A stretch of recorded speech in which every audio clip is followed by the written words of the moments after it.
19,500,000, 19... The art world, where paintings change hands for fortunes. Selling at $95 million. But for every known masterpiece, there may be another still waiting to be discovered. My word. They're known as sleepers. International art dealer Philip Mould hunts them down. In the past, we looked at pictures. Now almost you can look through them. Using cutting-edge science and investigative research, we've teamed up to find long-lost works by the great masters. Wow. The problem is, not every painting is quite what it seems. When these paintings were thought to be genuine, how much were they worth? Millions. It's a journey that can end in joy. Isn't that great? Yeah, that is. Or bitter disappointment. I can't get my head around it. I really can't. In this episode, could a chance find in a country sale room be a long-lost masterpiece by celebrated French artist Edouard Vuillard? We're up against experts who are notoriously tough to convince. We have come across them before. Right. That's not going to be easy. Our investigation takes us back to Jazz Age Paris, to Geneva, where we gain access to a secret art vault, Wow. The veil is lifted. and to Amsterdam, to unearth the unexpected. I'm almost lost for words, to be honest. Yes, I am. But will we succeed where others have tried and failed? Ready? I think so. Keith, you're looking pretty nervous.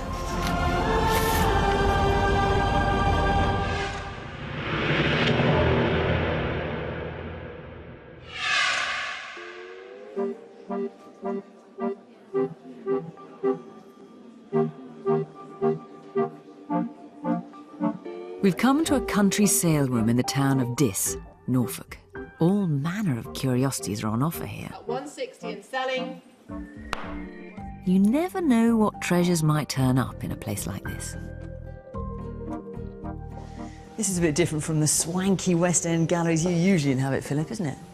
But I have to say, I love coming around auctions like this at the weekend. Yeah, but I mean, it's in places like this that some of the great art discoveries have been made. Well, I always hope I'm going to find some kind of hidden gem at an auction. I haven't yet, I have to say. I mean, it's certainly true that the paintings we read about that make huge sums of money are normally sold in the major auction rooms of London, Paris, New York, and what have you. But occasionally, things have slipped through the net, and really good paintings can end up in places like this. And that's when fortunes can be made. Writer Keith Tutt hoped he discovered a treasure here back in 2007 when he saw a painting for sale by an artist whose works normally only grace the big-name auction houses. Hello, Keith. Hi there.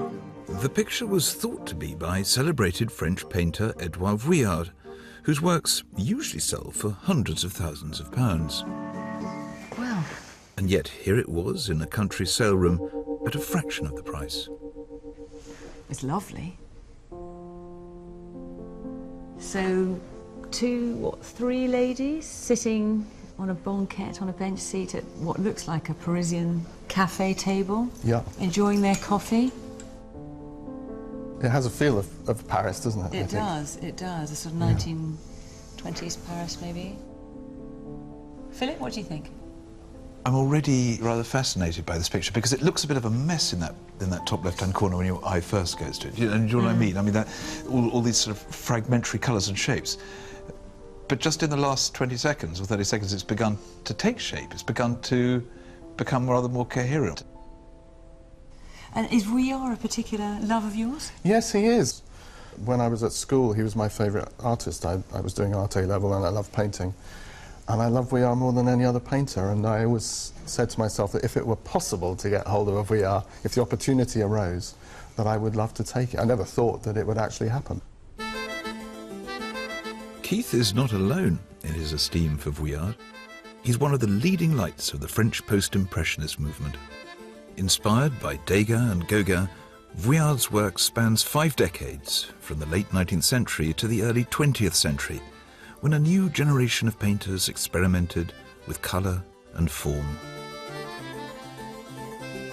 Vuillard is best known for his intimate snapshots of middle-class life, his mother in her dressmaking shop, her seamstresses at work, his friends at play. After his death in 1940, Vuillard was overlooked for decades. But in recent years, his name has been back on the rise. At £4 million. In 2009, this painting, The Dressmakers, sold for a phenomenal £5.1 million, which could bode well for Keith. So what did you think when you saw it in the auction? I thought, wow. My first question was, is it really a Vuillard? Because it seemed very unlikely. All I had to go on at this point was the style of the picture, which I thought I knew Vuillard fairly well. And it has a signature, and it has a little plaque that says Yves Vuillard, and it looks very authentic. But how much did you pay in the end? About 11,000.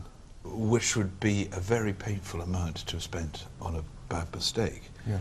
But of course a fraction of what it's worth, if you can prove it's by Vuillard. Yeah. So what's the snag then? Why was it so cheap? Well, I guess the reason I discovered was the fact that it isn't currently in the catalogue raisonné of Vuillard's work. So the official list of his works? That's right. And that painting's not in it? Not in it, no. Yeah, but I mean, in art world terms, that's like a car without the engine. I mean, you've got to have the paperwork to go with it. If you can prove it, if the evidence can be marshalled for this, it's surely worth £250,000. It's a very attractive picture. It's got impact, or as they say in the trade, it's got wall power. Hopefully Keith's £11,000 gamble was one worth taking. The question is this a genuine Vuillard? Looking at the brushstrokes here, I think Keith just may have made a very astute purchase. Now, we need to do tests, but I just feel in my bones that this picture is right. That's just my view, but for Keith, there's only one opinion that counts. After I bought it, I contacted Christie's, and they gave me an email of someone who belonged to the committee that decides the authenticity of Vuillard works, and works at the Wildenstein Institute. At the Wildenstein Institute? Mm. Oh, we have come across them before. Right. That's not going to be easy. Okay.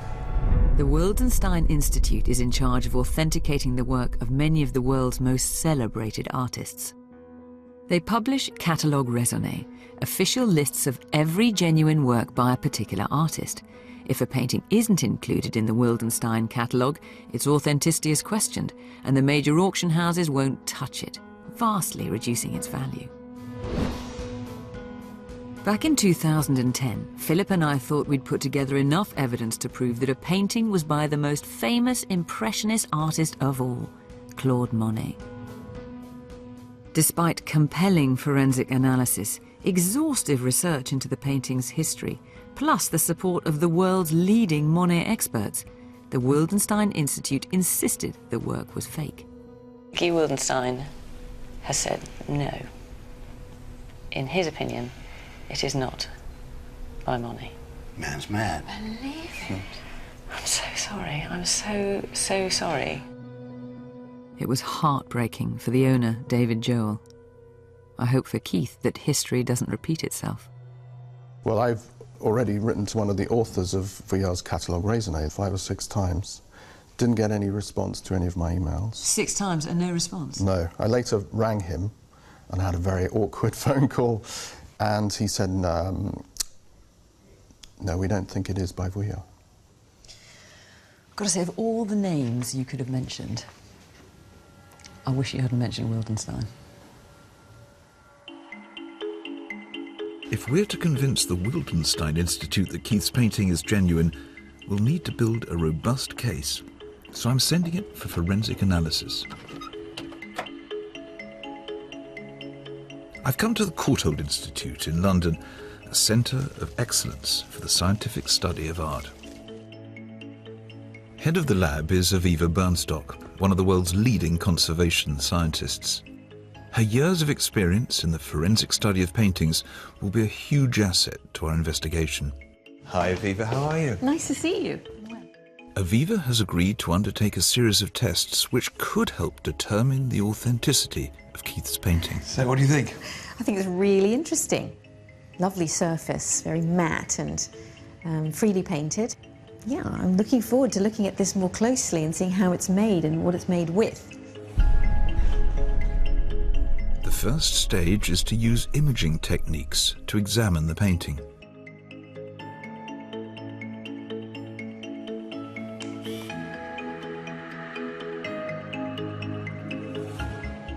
Different wavelengths of light can help unlock clues hidden within the canvas. The forensic process is now beginning. Science can reach things, tell you things that the human eye can't. The history of the picture, the processes by which it's made, its very beginnings. It can provide the evidence to help prove whether this painting is genuine or fake.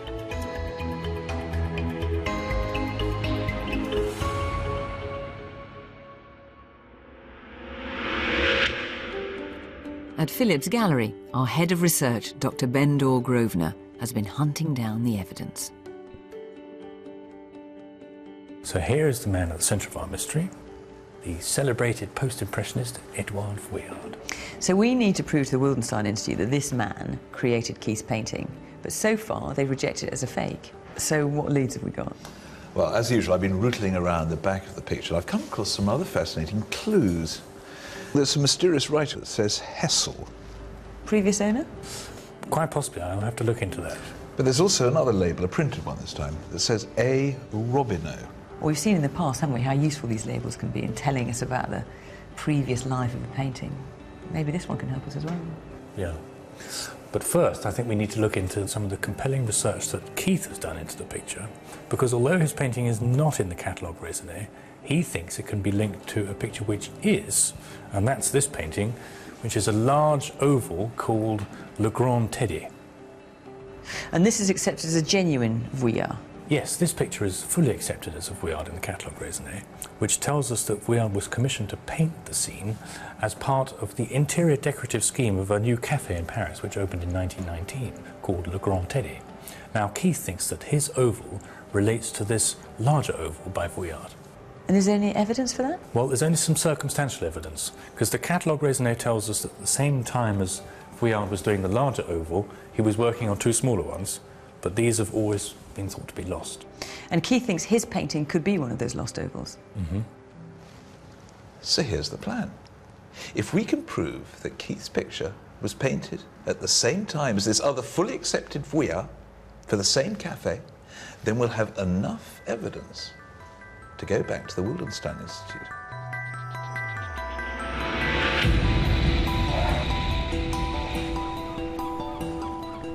I'm heading to Switzerland on our quest to solve this mystery. I'm going to see the genuine Vuillard, which may hold the key to unlocking the truth about Keith's painting.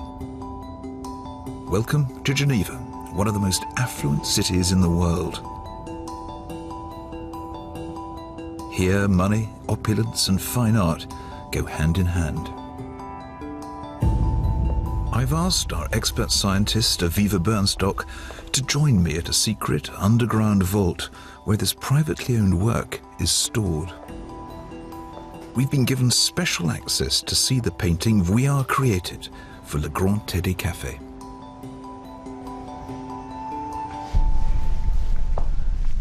This is an incredibly exciting moment. Inside this box could lie the evidence that will decide whether Keith's picture is genuine or not.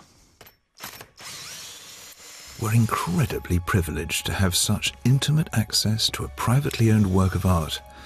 The painting is rarely on display. This is so thrilling. It's like opening the doors of a tomb. The collector who owns Vuillard's Le Grand Teddy has granted us permission to study and analyse his painting. If Keith's picture is genuine, then it should be similar in style and technique to this larger Vuillard work. Wow! The veil is lifted.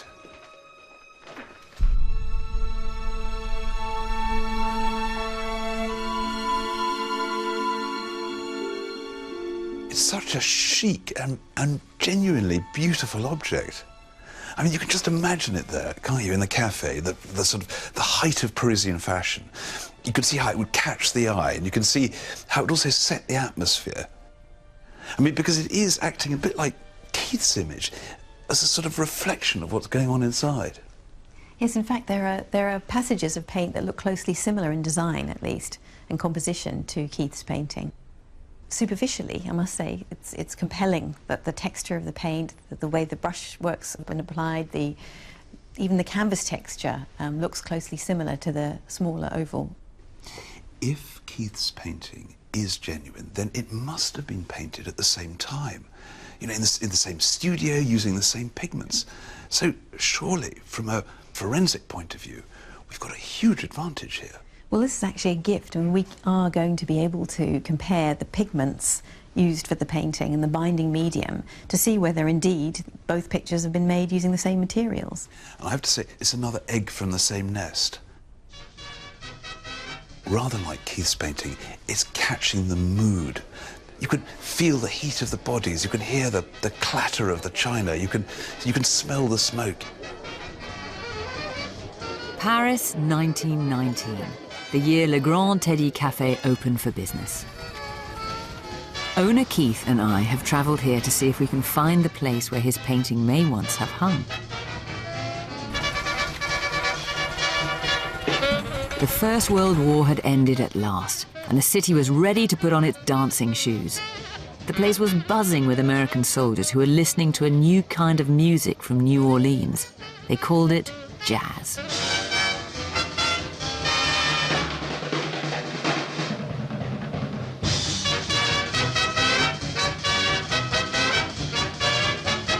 It wasn't long before American bars started to spring up everywhere. Le Grand Teddy was one of them, named after US President Teddy Roosevelt. It was on Rue Courmartin, known as the Broadway of Paris. Well, this is Rue Courmartin. Back just after the First World War, this was the place to be seen, you know, up into the 1920s. Fitzgerald, Hemingway would hang around here, a bit later Josephine Baker, you know, with her banana skirts and dancing naked under a fur coat. Now we managed to find a photograph of what it looks like. Oh, you're kidding. 24 Rue Courmartin, restaurant, American bar, Teddy. So somewhere down here will be number 24. Have you ever thought to come here and look for it yourself? Yes, I've wanted to, but partly a question of resources. And I just wasn't sure what I would find. Well, also you didn't know what you're looking for, you didn't have the picture. No. The street lamps have gone, but we might see this balustrade. Yeah, that's curious. There's a balustrade over there. Shall we cross the road? Let's go and have a look. I think the balustrade's just up there. That's number 24 on the door there. And then this bit is this side here where it says Teddy over the door. Restaurant Pizza Firenze. Florence has come to Paris. Do you want to go inside? Yeah, let's. See what remains, what's if going on. anything? Right.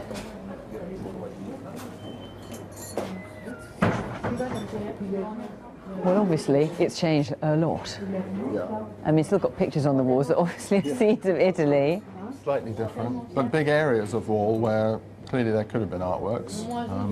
And the banquette seating there. Yeah, banquette seating, that's quite distinctive. I can imagine, it takes quite a lot of imagination, but your oval, say, over there. Yeah. You can just imagine ladies sitting along that banquette seating, having their coffee. Yeah. I wonder if there's any old photographs of that it. would be great. Monsieur, vous êtes le patron ici? Oui.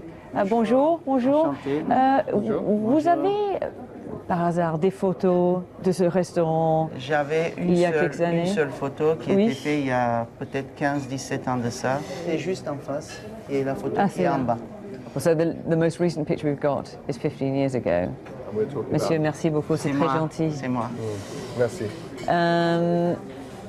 We've got a bit of work to do. Yeah, we're 'Cause this talking is about only, 95 years yeah, ago. this is only taking us so far. Yeah, sure. But interesting. Interesting to be here. Very. Back in Geneva, I've asked the art handlers to remove Le Grand Teddy from its frame and protective glass so that Aviva can access the paint surface and begin to make scientific comparisons with Keith's painting. Okay, now we're in front of the picture, one can really feel and see the texture. I mean, whatever he's used is quite extraordinary. This is not like oil painting at all. It just feels different. No, it's very, very different. A lovely matte, unsaturated surface. And it looks like it's made in a very similar way to Keith's painting.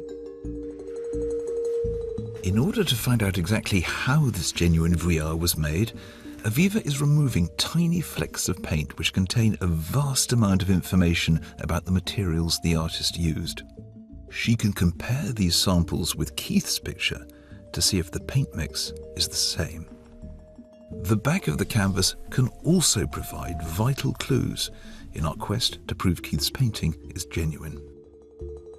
So we're looking here at the original canvas. Are you able to relate it to Keith's canvas? Well, that would be a very interesting and useful thing to do. What I can try to do is to measure the weave count. That's the density of threads that are used to weave this canvas, and then compare them with the other canvas.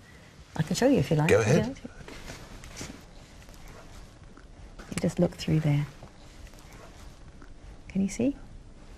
Yes, it's like a sort of chessboard. They're going across and down. Yes, exactly. So you just count the number of threads in one direction, and then we'll turn around the ruler and count them in the vertical direction. Got it. And I can see possibly now how every canvas could be slightly different. That's right. So if you measure the ups and the downs, the crosses on Keith's picture, and they're the same, we could be talking about the same manufacturer, the same roll of canvas that could have been used for Keith's picture? Well, it certainly is another piece of evidence. It might add weight to their origins from the same studio and painted at the same time. Back in Paris, we've come to the Bibliothèque Nationale, the National Library of France. Hi, Bendor. Hi. How are you? Nice to see you. Bendor has joined us to help in our hunt for images of Le Grand Teddy Café. A photograph of Keith's painting on the wall would clinch our case. There's an extensive design library here, and the archivist has pulled out a box containing plans of decorative schemes for Jazz-age Parisian bars. Ooh. Oh my. What is this? Oh my. Is this it? Does it look like a cafe? You've been Well, there. there's a banquette seat here. Right. Now, what have we got here? Oval picture on wall. There's not something else here. Possibly another oval picture, smaller, opposite. How can we tell if this is it or not? It doesn't say anything on it, does it? Oh, hang on. What's this? The interior of the Grand Teddy. Oh my. Bingo. That's the American bar. Wow. Gosh. So this is an actual drawing of the interior. Fascinating. Do you think that's the space for the big picture? That's definitely the right size for the large Grand Teddy The big painting. picture, yeah. And this is a small oval. It looks like the size of my painting. But we're looking for two smaller ovals, not just one. We are looking for two smaller ovals. Yes, but we can't see everything But we here. can't see everything. This is just one view. The thing that's really frustrating is they're blank. Yeah. I mean, who'd have thought that nearly 100 years on, the original designs for the Grand Teddy would still exist? And there we are, we've got the oval, and then another oval, of course empty, because Vuillard had yet to do his work.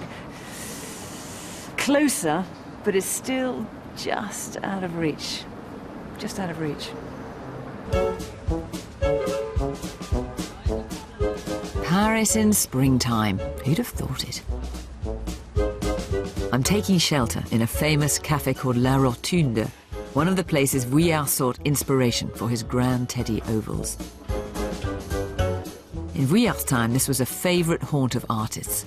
Up-and-coming painters would gather here. Picasso, Chagall, hard-up Modigliani was known to exchange a painting for a hot meal.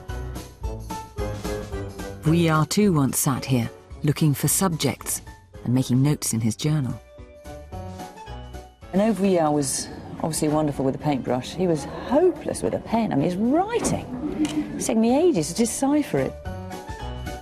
21st of February 1918. Preoccupation with restaurant decor. American. The floral borders. Effects of mirrors. Daylight and artificial lighting. July 1918. Public amusing. The men on their own. Young soldiers and young women. Brunettes and blondes. Still preoccupied with subject. 17th of December, sketches and maquettes for La Grande Ovale, for the large oval, and also designed the small, les petits ovales, the small ovals that were to complete the decor. So there we are, the 3 ovals. I wonder if there's anything more about the small ovals. Oh, hang on a minute. Les huîtres et le café. So these are the names of the small ovals, the oysters and the cafe. And the cafe certainly bodes well for Keith's painting, because Keith's painting obviously is of a cafe. Bingo. Back in Geneva, Aviva has called in scientists from the Fine Art Expert Institute to help us reveal an elusive clue on the back of the canvas. An old label could provide information about the past life of this genuine Vuillard that might connect it to Keith's painting. There's some writing, but it's difficult to make out. Dr. Kilian Anhauser and his team try to shed some light on the problem using infrared photography. We have a result. Unfortunately, it's not quite what we wanted to see. You can see they use different inks there on the label. 564, the number, features very clearly, and this was a carbon-based ink. But what we wanted to see doesn't feature at all. It's disappeared? Yes, it has disappeared, because it's an ink that is invisible in the infrared. Our research has gone backwards. Kilian has another go, this time using ultraviolet light. Now that to me looks much more like a result. It's far more vivid. That's a really clear result. I mean, it's very interesting that sometimes where infrared doesn't work, ultraviolet light does show the writing more clearly. Okay, so we can see that there's a printed area at the top. This is an exhibition label. And then, well, that says Vuillard, doesn't it? But there's a name beneath now. You can read that much more clearly. That says Hessel. Hessel is a name that means something to us. This is a really exciting advance. We found on the back of the picture a name, the name Hessel. And Hessel appears, I've got it here, on the back of Keith's picture. This man, who is this man that connects the 2 pictures? We head back to London with a string of new leads. At Phillips Gallery, we've gathered to piece together the evidence. So here is the plan of the Grand Teddy, which we found in Paris. And I've had a bit of a play around on the computer so we can imagine what it might have been like in its day. Have a look at this. Oh, look at that. Brilliant. And Keith's picture is exactly the right size and shape to fit that frame. And I've got something else here which is really exciting. These were given out as sort of promotional material for when the Grand Teddy opened in 1919. It comes from the National Fan Museum in Greenwich, would you believe? Oh, wow. Look, it's the whole scene going on at the Grand Teddy. All the ladies in their finery, and there's an orchestra playing back here. You know, everyone's looking at this lady being hoisted in the air by her partner. What a unique glimpse it is into that world.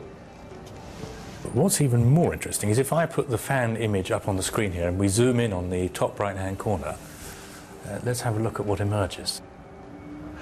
Oh, that's superb. That is exactly the right shape for Keith's picture. Yeah, and it's the right sort of colour scheme too. We can imagine how it might just have sat in there with the tablecloth, a strip of white. That's never going to cut it with the Wildenstein Institute, though, is it? No, but another piece of evidence might. The trip to Geneva threw up an interesting link between the Grand Teddy, the accepted picture, and Keith's. On the back of both was written the name Hessel, Now, does that mean anything to you, Bendel? It does indeed. Jos Hessel was Vuillard's close friend and his dealer. There's a portrait of him here by Vuillard, which was painted in 1905. And this man Hessel had a nice gallery in Paris, and he sold many of Vuillard's works. Sounds promising. Well, it was a very interesting relationship, actually, because Vuillard was having an affair with Jos Hessel's wife, Lucy. And he painted her a number of times over the 4 decades that their relationship lasted, from 1899 until about 1940. So Hessel's wife was Vuillard's mistress for 40 years. I mean, presumably, Hessel must have known about that. A rather fabulous ménage à trois. Well, it seemed to have worked for the three of them, because they went on holidays together, spent a lot of time together, and in fact, Vuillard spending time with Lucy Hessel allowed Jos Hessel to go off and do his own womanizing. How marvellously French. And given that the name Hessel appeared on the back of Le Grand Teddy and on the back of Keith's painting, can we speculate then that both paintings passed through Hessel's gallery? No, for that we need solid documentary evidence, ledgers, something written down, a receipt. Bendel, have you found anything? Unfortunately not, because the Hessel archive seems to have disappeared, or at least I can't find it. But the catalogue raisonné does tell us that Jos Hessel bought the large picture, the Grand Teddy, from the cafe when it closed in 1922. Then the question is, what happened to the other 2 ovals? Well, I think the answer could lie in one of these labels on the back of Keith's picture. There's a fragment of one which says A. Robineau. Now, A. Robineau was a specialist art courier, used to take pictures to and from exhibitions. The only problem is we're missing the crucial bit of paper which tells us which exhibition the picture went to. How frustrating. If we knew where that exhibition took place, we might be able to prove that Keith's painting is a genuine Vuillard. We badly need to know what was written on that label.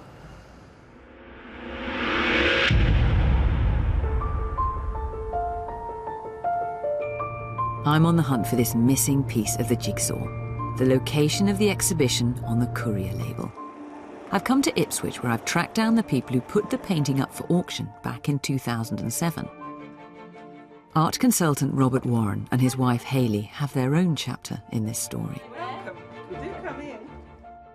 It began back in 1999, when Robert was asked to clear the contents of a country house in Suffolk. It was once owned by an artist named Doris Zinkhuizen, who'd passed away, leaving her collection of paintings.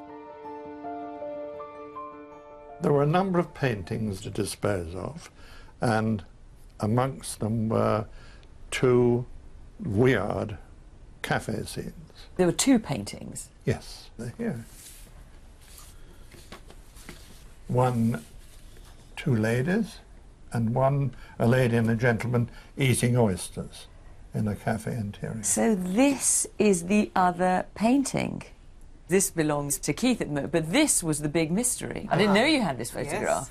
Gosh, what were you able to find out about the paintings? Before Doris Zinkhuizen, they were owned by Charles Cochrane, the theatrical impresario. This is a wonderful picture of him here, surrounded by all the showgirls with their... He did all kinds of wonderful reviews and theatrical performances in London. Is there any documentation to prove that Charles Cochrane ever actually owned these specific 2 paintings? No, all we've got is word of mouth from the family that this is where they came from, but it isn't actually specifically documented. It's remarkable to see an image of the pair to Keith's painting. But can the Warrens help with another mystery? What was written on that damaged label? A. Robineau, it says, who was a courier, exposition, exhibition, but the crucial bit is missing because it's damaged here. We had the pictures restored, and when they came back to us, the label was taken off the back and put into a little envelope, and bits and pieces had gone completely. The labels were taken off? Yes. I can't believe that. The rest of that was Pays-Bas. Was Pays-Bas. Well, Pays-Bas means Netherlands, it means Holland. It does. And did it have a date on it? 1926. So this painting was shown at an exhibition in the Netherlands in 1926? But it didn't say where it was. Despite a lengthy and costly search around Europe, the Warrens failed to find any evidence of the 1926 exhibition. Sadly, the Wildenstein Institute rejected the 2 ovals. But it was exciting, you don't understand. It's the chase. You can't It is exciting. I've got a Vuillard. It's Vuillard. No, it's not. Yes, it is. So you go somewhere else. No, it's not. Yes, it is.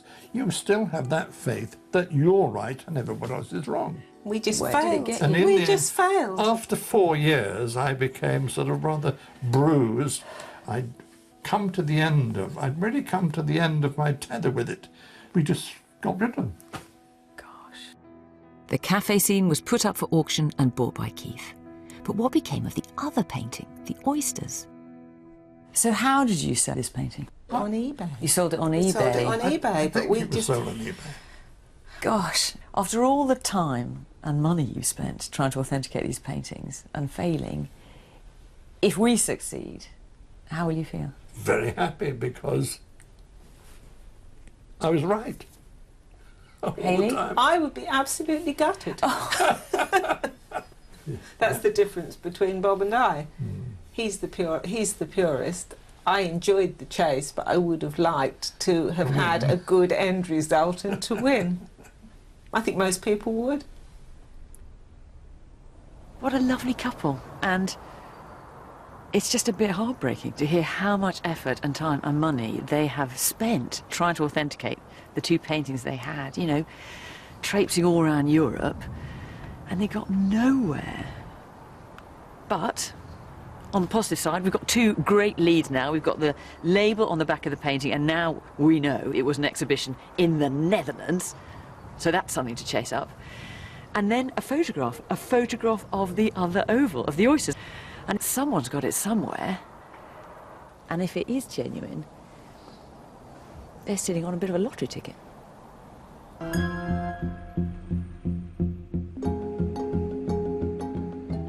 At the Courtauld Institute in London, the forensic investigation is continuing. Armed with samples of paint from the genuine Vuillard in Geneva, Aviva is now going to remove tiny flecks of paint from Keith's painting to see if the materials are the same. I believe the key to solving this mystery is in the type of paints that Vuillard used. Now, both Keith's picture and the Grand Teddy have the same granular, chalky, matte surface. But there's a reason for that. Instead of mixing his pigments with oil, like most painters did at that period, Vuillard instead used something different. He used glue. So why did Vuillard use glue? He spent his early career designing theatre sets and learned to work with a special glue-based paint used by scenic artists. This had a huge impact on the direction of his work, and he began to apply the same techniques to his own paintings.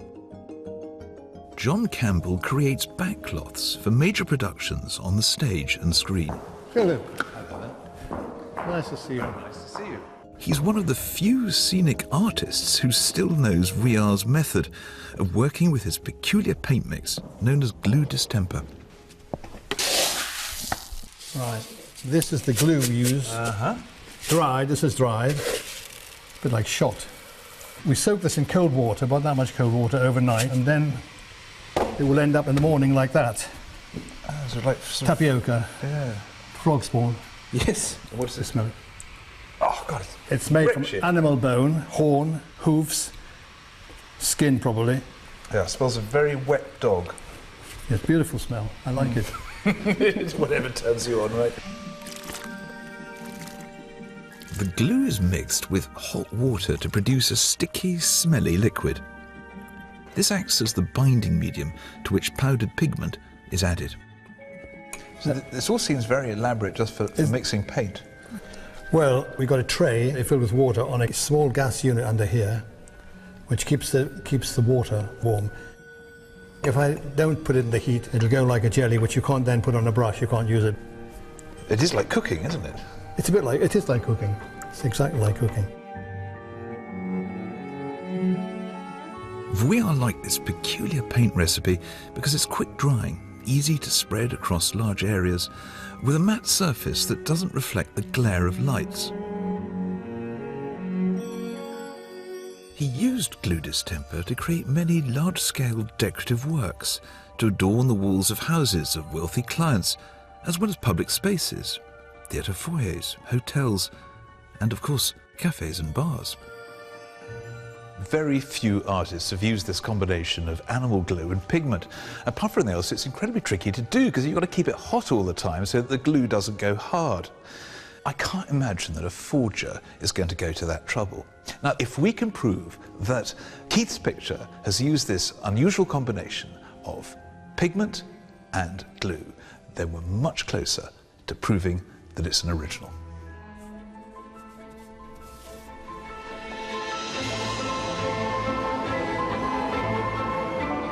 Keith and I have come to the Café Royal Hotel in Piccadilly. In Vuillard's time, this was the centre of London's fashionable café society.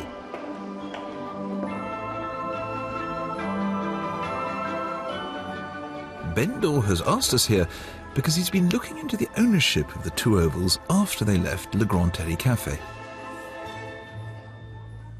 Now, Keith, yes. Fiona has sent me this very interesting picture which I'd like to show you, and I want to see if that strikes any bells with you. Wow, must be the third painting of the Grand Teddy commission. So this was the pair to your picture? Yeah, man and woman with oysters. Now, the previous owner of this picture and of your picture, the Warrens, spent a great deal of time trying to nail down a story that they had belonged to a theatre manager called Charles Cochrane. Yeah. And they didn't get very far. Right. And that's been a little bit of a stumbling block on the provenance. Yeah. However, I have found an article in something called the Windsor Magazine from 1933. Look at this, it's got some glorious old-fashioned adverts in it. And in it, there is an article called, ta-da, A Day with Charles Cochrane. There he is, CB is at office. CB. And if I show you this little paragraph here, because the journalist has been going around his house and looking at his pictures. Right. And it says, we turned to another wall where there were two canvases of café scenes, reminiscent of the Café Royal, which is why I brought you here. Right. Ta-da, by Vuillard. Right. And then he quotes Mr. Cochrane, who says, when Walter Sickert, the leading English impressionist or post-impressionist artist of his day, came into this room and saw that, remarked Mr. Cochrane, pointing at one of them, he said, if you have to sleep under a bridge on the embankment, never sell it. It's the finest example of Vuillard's work I've seen, Mr. Sickert concluded. That's brilliant. So, fantastic. I'd like to think that Sickert was talking about your picture. Yeah. That's one of the finest Vuillards he'd ever seen. And I think to have an endorsement from an artist like Sickert of your painting, and to have a fairly substantial hole in the provenance filled, it's quite nice. That is brilliant. That is absolutely brilliant. Well, Bendor, I agree that is a wonderful advance. However, it doesn't take us back to the time when they left the restaurant. It leaves a gap in the provenance. And if we're going to convince the Wildenstein Institute, we don't want any gaps. Absolutely. Absolutely. We need more hard evidence. Back at the Courtauld Institute, I'm hoping that the results of Aviva's comparisons between Keith's painting and Le Grand Teddy might just nail the forensics. First up, are the two works painted on the same type of canvas, perhaps even from the same supplier? Well, I can tell you that the thread count is 16 threads warp and 16 threads of the weft, which is exactly the same as the thread count for the Grand Teddy. Wow, that's really good news. It's a match, but it only takes us so far.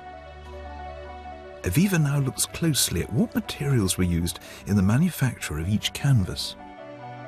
What we're seeing here is fibres from the canvas from both pictures. This is from Le Grand Teddy, and this is from Keith's picture. And what you see here is a mixture of linen, these ridged fibres, and cotton, these twisty fibres that you see here.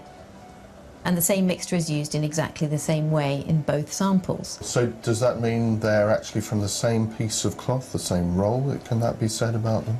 Well, I've taken it one step further, and what you can see here is the priming that's applied by the manufacturer in each case. And what I've done is I did an elemental analysis, and I've identified both materials as being identical. They're aluminosilicates. So it would seem likely that the canvases were supplied by the same manufacturer. That's the result. That is the result. That's good news, clearly. So, Keith, if a forger had painted your picture, he would have to be pretty inspired, pretty resourceful to have gone to the length of finding the same manufacturer. It seems pretty unlikely. The scientific evidence is stacking up. While Philip awaits more test results, I'm meeting Bendor to try and fill in the last gap in the past life of Keith's painting. So, we've managed to establish the previous ownership of Keith's painting back through the Warrens to Doris Zinkeisen, the artist, and then we know it was in the possession of the theatre producer Charles Cochrane in 1933. Yes, but then we've got this crucial gap where we don't know what happened to the picture after the Grand Teddy closed in 1922.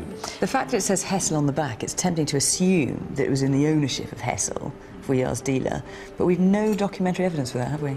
Well, I might be able to help because I've been following up that lead you got from the Warrens. Do you remember the label that said on the back A. Robineau, which suggested that the picture had been at an exhibition in Holland in 1926? And the Warrens told me they went all over Europe trying to find out where that exhibition was, and they got nowhere.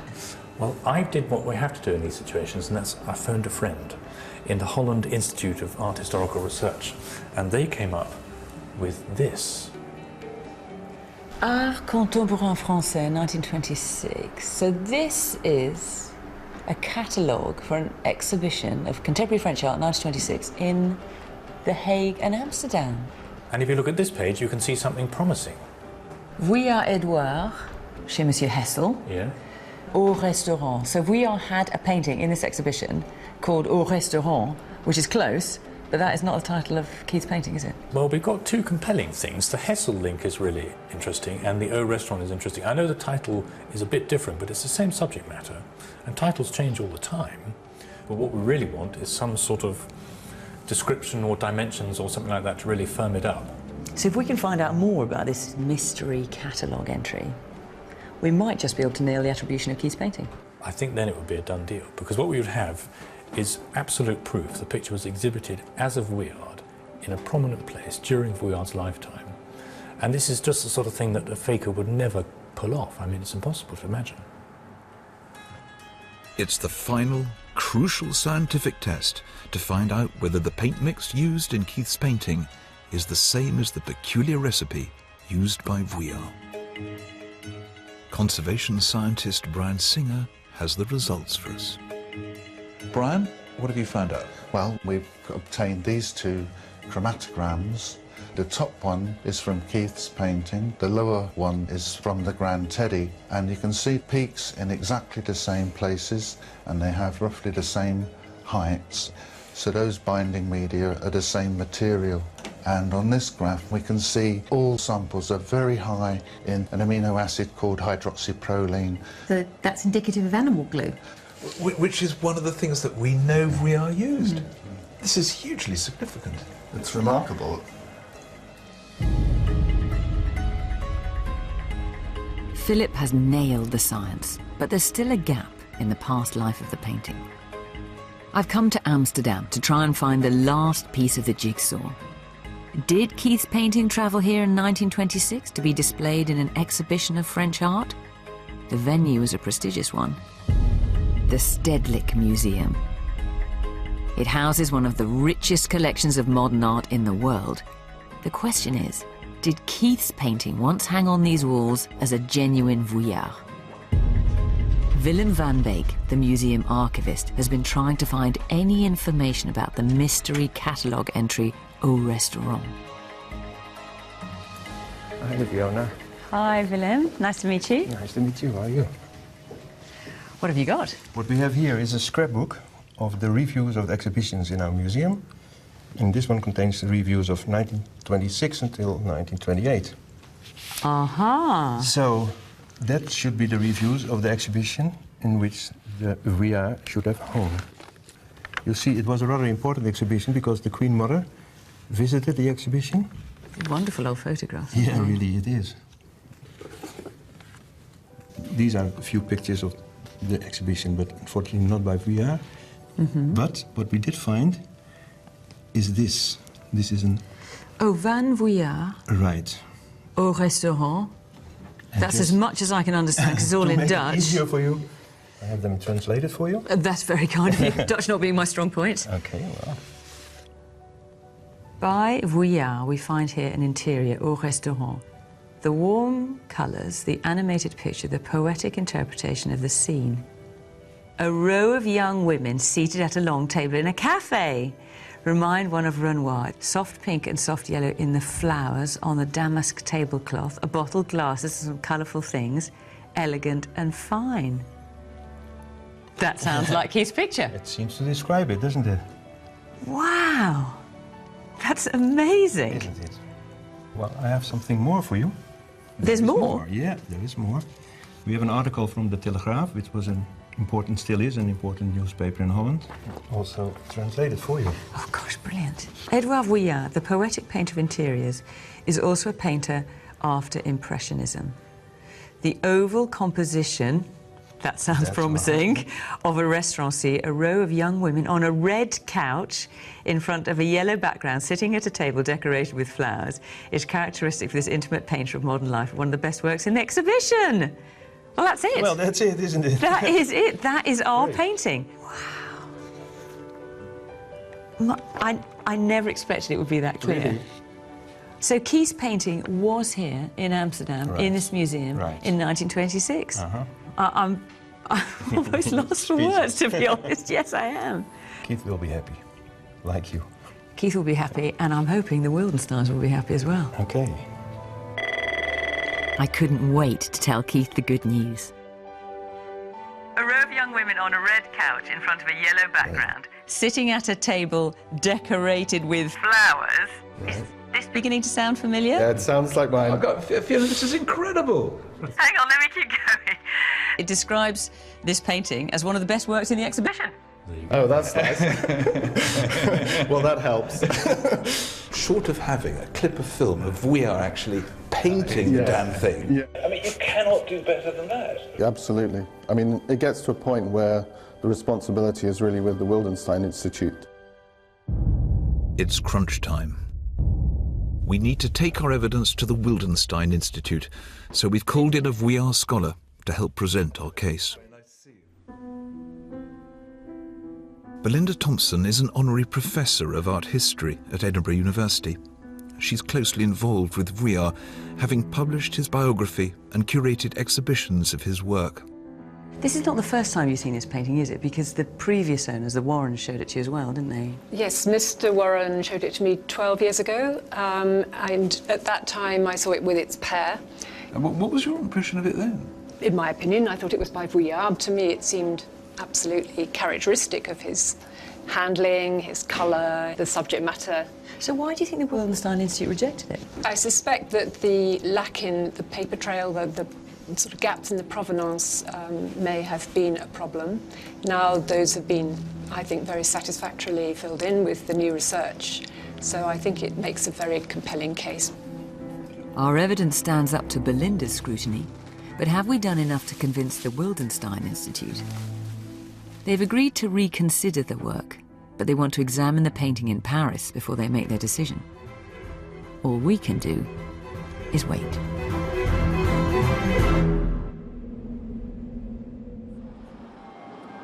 After 10 agonizing weeks, the Wildenstein Institute have reached a verdict. Keith is on his way to the gallery, and we're all about to discover whether the painting has been accepted as a genuine work by Edouard Vuillard. When it comes to Keith's painting, I think this is the strongest case we've ever made to prove its authenticity. But we're dealing with the Wildenstein Institute. We approached them with a painting before, a painting by Monet, that we felt, again, that we had made a very, very strong case for, and they turned it down. I'm convinced by this picture. I mean, we've done everything that we possibly can. I mean, we've proved it on paper. I mean, we've pretty well taken it back, almost day by day, to the time it was painted. We've found that it has an exhibition history. We've looked at the chemical makeup of the paint, the very materials that we know that Vuillard used as well. I mean, we can't do better than that. We're feeling confident, but how about Keith? How you doing? Yeah. Okay, a little nervous, obviously. You look a little bit nervous. Looks a bit pale, doesn't it? Yes, I feel pale. It's been a long journey to get to this point. It still comes down to a relatively small number of people in Paris deciding whether they believe it to be part of the catalogue or not. If we can attach the magic name Vuillard, if it is rubber stamped in Paris, then I think we're talking about a figure quite likely in excess of £300,000. But if it's not, well, even your initial investment is going to look horribly expensive. I mean, as a decorative image, it may only be worth £1,000, £1,500. And you bought it for? About 11. So either a pretty substantial loss or a massive gain. Yeah, it's pretty binary, really. The moment of truth has arrived. Belinda has returned from Paris, where she's been lobbying hard for the painting. She's got news for us. Hello. Hello again. I've been to Paris. I've had a few meetings with key people in the Vuillard world, in particular a meeting with Guy Caucheval, president of the Musée d'Orsay, but also, crucially, co-author of the Vuillard Catalogue Raisonné. So this is it. I hand you this. Yes? Ready? I think so. This never gets any easier.